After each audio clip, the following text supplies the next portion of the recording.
თბილისის რაიონების გამგებლები და საკრებულოს უმრავლესობის წევრი დეპუტატები ერთმანეთს უპირისპირდებიან. დღეს დილიდან საკრებულოში გამგებლები დაიბარეს.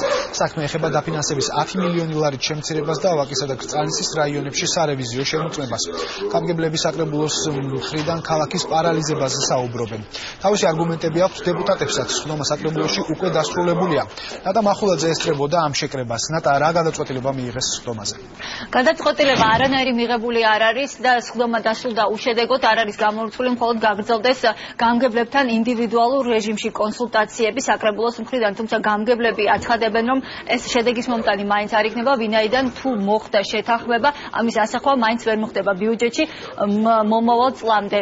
თავად გამგებლებს პრეტენზიები გააჩნიათ საკრებულოს თავმჯდომარისადმი იმ წერილი, რომელიც მან თავის დროზე გიგი უგულავას გაუგზავნა. ირაკლი შიხიაშვილი ამ წერილში სწორედ ითხოვდა პირადად, რომ მომხდარიყო 10 მილიონი ლარით შეკვეცა გამგეობების ბიუჯეტის.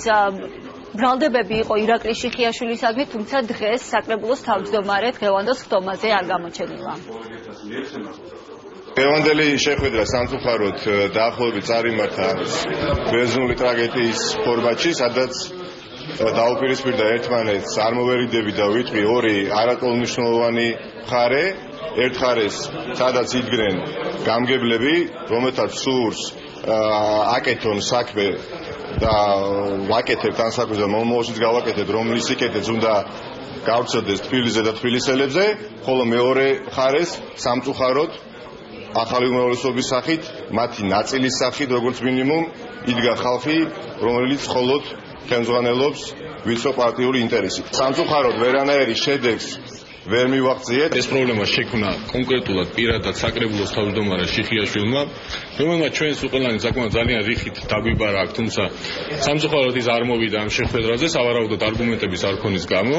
იყო ბევრი ტყუილი ნათქვამი, იმიტომ რომ არანაირი თანხები იმ 10 მილიონიდან, რომელიც მოეჭრა ამ ხანაგოებს არ წასულა კორპუსების გამაგრებაზე, ეს თანხები წავიდა ეგრეთ წოდებული ოლიმპიადის დაფინანსებაზე და აგრეთვე შინაგანსაკუთრებთა სამინისტროს პროექტზე, რომელიც ითვალისწინებს თბილისში ვიდეო თვალების დამატებას და სამწუხაროდ ეს პრობლემა ვეღარ მოგვარდება. მოლაპარაკების ფორმატი მიმდინარეობდა, რომ იყო თუ არა პრობლემა, დავადგინეთ, რომ მართლა არსებობს პრობლემა. მე ბატონო ნიკომ ბრძანა, რომ რასაკვირველად დაუშვითო შესწომა, რომ გამგებლებიც არ ჩავთვეთო მაგ მოლაპარაკებაშია და შემდგომში ალბათ უკვე დავინახავთ უკვე რეალურად რისი გაკეთება შეუძლია საკრებულოს. ეს გადაწყვეტილება მათ მიღებულია შესაბამისად თვალით კონსტრუქციულ წინადადებას მათი მხრიდან პირველ რიგში.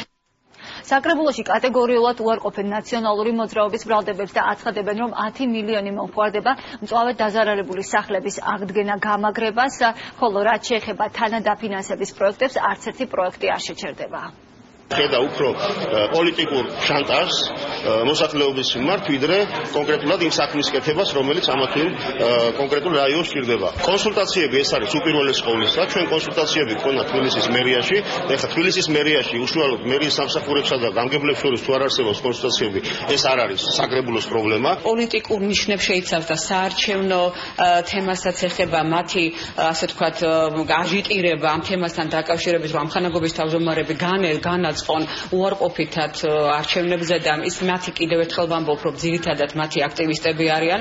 ჩვენ გვაქვს ინფორმაცია, რომ ისინი უგზავნიან მესიჯებს ამხანაგობის თავმჯდომარებს, რომ შეიკრიბონ რაღაცა საპროტესტო გამოსვლა მოაწყონ და ეს ბევრად ადრე იყო ამ მესიჯების გაგზავნა, ვიდრე ეს ცვლილებები გახორციელდებოდა.